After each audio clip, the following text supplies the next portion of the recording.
नमस्कार दोस्तों, मैं आपको बिहार का सिविल कोर्ट क्लर्क का जो वैकेंसी आया है उसका अब ज्वाइनिंग लेटर मिलने वाला है। मैं उसका वेटिंग लिस्ट के बारे में आपको जानकारी शेयर करने जा रहा हूं फ्रेंड्स। इसमें 3325 सीट की वैकेंसी है और इसमें जो आपका वेटिंग लिस्ट निकलेगा it means 20% waiting list confirm है।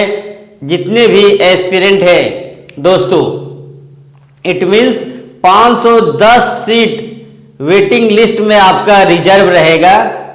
जिनका जिनका सिलेक्शन नहीं हुआ, कुछ नंबर के कारण रिजेक्ट हो गए, उन कैंडिडेट के लिए अभी भी टाइम है बिहार सिविल कोर्ट क्लर्क में ज्वाइनिंग करने के लिए। इसलिए आप लोग इंतजार करें, अभी टाइम गया नहीं, अभी भी आपका समय है आपके हाथ में। मैं आपको सिविल कोर्ट का एक नोटिस के बारे में जानकारी शेयर करने जा रहा हूं जिसमें क्लियर नोटिफिकेशन दिया हुआ है वेटिंग लिस्ट के बारे में और उसका आरक्षण 20% सीट के बारे में। जितने भी एस्पिरेंट है, आप रूल 17 कॉलम 4 में आप चेक करेंगे तो आपको मालूम चलेगा कि उसमें क्लियर और मोटे अक्षरों में लिखा हुआ है वेटिंग लिस्ट के बारे में। उसमें आपका 20%, आप देख सकते हैं स्क्रीन पर, ये रहा नोटिस। इस नोटिस में आपको क्लियर लिखा हुआ है 20% का आरक्षण किसी भी सिविल कोर्ट के वैकेंसी में दोस्तों। तो इसमें क्लियर लिखा हुआ है the Bihar civil court officer and staff requirement promotion transfer and other service condition rule 2022 और इसमें 20% का आरक्षण लिखा हुआ है जितना वैकेंसी रहेगा आपको। तो ये सबसे बेस्ट पार्ट है स्टूडेंट के लिए जिनका जिनका कुछ नंबर के कारण इंटरव्यू में रिजेक्ट हो जाते हैं। ऐसा ही होना चाहिए हर एक वैकेंसी में, जिससे कि किसी का तो लाइफ बने जो 0.1 1 नंबर 2 नंबर के कारण उनका रिजेक्शन हो जाता है किसी भी वैकेंसी में। अब मैं फ्रेंड्स आपको रूल नंबर 17 का 5 का इंपॉर्टेंट नोटिस शेयर करने जा रहा हूं। उसमें कंडीशन दिया हुआ है कि किस किस पॉइंट में वेटिंग लिस्ट वाले का सिलेक्शन होगा। सबसे पहला पॉइंट है फ्रेंड्स, पहला कि अगर जिनका जिनका सिलेक्शन होता है और वो एक टाइम लिमिट के अंदर रिपोर्ट नहीं करते, इट मीन्स 1 महीने का नोटिस दिया जाता है। अगर 1 महीने के अंदर वो जिनका पोस्टिंग जिस एरिया में रहता है वहां पे अगर रिपोर्ट नहीं करते हैं और टाइम पे नहीं पहुंचते हैं तो उस केस में वो सीट खाली हो जाएगी और वहां पे वेटिंग लिस्ट वाले स्टूडेंट का सिलेक्शन होगा। उसके बाद दोस्तों, अगर कैंडिडेट जिनका जिनका सिलेक्शन हो चुका है वो 5 या 6 महीने या 1 साल के अंदर भी रिजाइन मार के चले जाते हैं तो उस केस में कोर्ट में क्लर्क का जो पोस्ट रहेगा उसमें वैकेंट हो जाएगी, जिससे कि कोर्ट में जज को प्रॉब्लम होगी सभी डिसीजन करने में, काम क्रिया करने में। उस केस में भी तुरंत उस सीट को फिलअप किया जाएगा वेटिंग लिस्ट निकाल के। और तीसरा, बहुत सारे स्टूडेंट असमर्थ होते हैं ज्वाइन करने के लिए। बहुत सारा कारण है कि वो क्यों नहीं ज्वाइन करते हैं।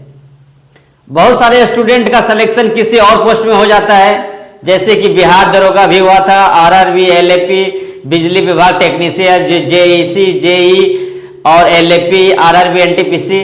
तो उसमें से बहुत सारे का ज्वाइनिंग लेटर मिल चुका है, जिस कारण से वो लोग डिसाइड करते हैं कि किस पोस्ट किस जॉब में जाना है। उस केस में जो आप बिहार सिविल कोर्ट क्लर्क की वैकेंसी में बहुत सा सीट खाली रह जाएगा, उस केस में आपका मेरिट लिस्ट वाले स्टूडेंट का दोबारा से सिलेक्शन होगा दोस्तों। कोर्ट का रूल 17(5) में क्लियर लिखा हुआ है फ्रेंड्स कि ये वेटिंग लिस्ट की अवधि 1 साल तक वैलिड रहेगा और उसके बाद अगर चयनित अभ्यर्थी नियुक्ति स्वीकार नहीं करते हैं या ज्वाइन नहीं करते हैं तो उसकी जगह पर वेटिंग लिस्ट के अभ्यर्थी को नियुक्त किया जाएगा। ये क्लियर कंसेप्ट है, इसलिए आप लोग वेट करें इसके लिए जिनका जिनका रिजेक्शन हुआ है। अब मैं आपको एक इंपॉर्टेंट न्यूज बताने जा रहा हूं, किनका किनका वेटिंग लिस्ट में नाम आएगा। सबसे पहला पॉइंट है, जिनका जिनका इंटरव्यू हो चुका है और उसमें रिजेक्शन हुआ है। मान लीजिए कि इंटरव्यू में 1-2 नंबर आया है जिस कारण से उनका सिलेक्शन नहीं हुआ है उनका, और उसके बाद जिनका जिनका नाम इंटरव्यू की सूची लिस्ट में है और उसके बाद जिनका जिनका डॉक्यूमेंट वेरिफिकेशन भी हो चुका है और किसी कारण से रिजेक्ट हुए हैं, वो सारे स्टूडेंट का वेटिंग लिस्ट में नाम आएगा। तो दोस्तों मैं आपको बताना चाहता हूं कि आप अपना डॉक्यूमेंट अभी क्लियर कर ले। जिनका जिनका इशू हुआ था डॉक्यूमेंट वेरिफिकेशन में, मेडिकल सर्टिफिकेट बना लीजिएगा, जाति आवासीय आप अपना क्लियर कर लीजिएगा, अपडेट रहिएगा, अपडेट रखिएगा। चूंकि वेटिंग लिस्ट की जानकारी आपको नोटिफिकेशन में दिया हुआ जब वैकेंसी निकला था उसमें क्लियर लिखा हुआ है, जो सिविल कोर्ट का जो डिसीजन था रूल नंबर 17 का 4 में, उसमें क्या लिखा हुआ मैं आपको बताता हूं। The Bihar civil court officer and staff requirement promotion transfer and other service condition rules 2022। इसमें एक पॉइंट दिया हुआ है, such panel shall be in 2 parts, one comprising the total number of post to be filled up for the year and other known as waiting list 20% of such vacancy next in the order of merit. तो friends मैं आपको जानकारी share करना चाहता हूं कि इसका जब ज्वाइनिंग लेटर सभी को मिलेगा उसके बाद से ही आप वेटिंग लिस्ट के लिए वेबसाइट पर हमेशा अपडेट रहिएगा। जिस जोन से आप अपना फॉर्म फिलअप किए थे उसका डिस्ट्रिक्ट का नाम लिखिएगा। तो मैं आपको बता देता हूं वेबसाइट का नाम district.egov.in।